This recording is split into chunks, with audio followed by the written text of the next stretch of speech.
আমি আবির খেলিনি কারুর সাথে, শুধু খেলবো তোমার সাথে আর ঘুরতে যাব রাতে।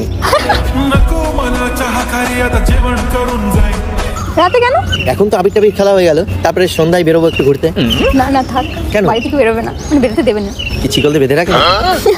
এখন যদি যেতে না দিই কি করবে তোমার বাড়ির লোক?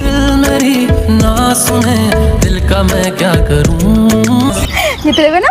এখনই রাখবো বেঁধে, ও তারপরে তুমি দেবে কেঁদে। কেঁদেই দেবো। দরকার নেই থাক। দেখো তোমার জন্য নিয়ে এসেছি কতগুলো রং, দেখতেই পাচ্ছি। তার মধ্যে সব থেকে ফেভারিট আমার রং লাল, যেটা দেখতে অনেকটা ঝাল মনে হচ্ছে না লঙ্কার গুঁড়ো।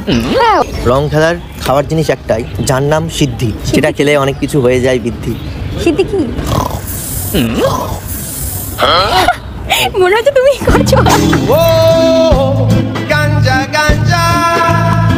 এমনিতেই তোমার গাল দুটো যা লাল, তার উপর আর কি রং মাখাবো লাল। তার থেকে এক কাজ করি, এর মধ্যে মিশিয়ে দিয়ে একটু ঝাল। কি বলছো? আরে লাগাবো? এই লাগাবে? আরে মানে আবির এমন ভাই রিয়াক্ট করে উঠলো। না আমি তুমি না বললে লঙ্কার গুঁড়ো। না, তাই না, বললাম। পাগল নাকি? এই কোথায় লাগাবে আগে বলো। লাগানোর তো অনেক জায়গা আছে, তুমি কোথায় লাগাতে দেবে বলো? আরে মানে কোথায় লাগাবো বলো? এক জায়গায়। বাবা এই প্রথম কোনো মেয়ে বলছে লাগাও, সে লাগাও। গজল লাগাও, ঠিক বলেছে, গজল লাগাও। আরে আবির লাগাতে বললাম। তো আমি কি লাগানোর কথা বলছি?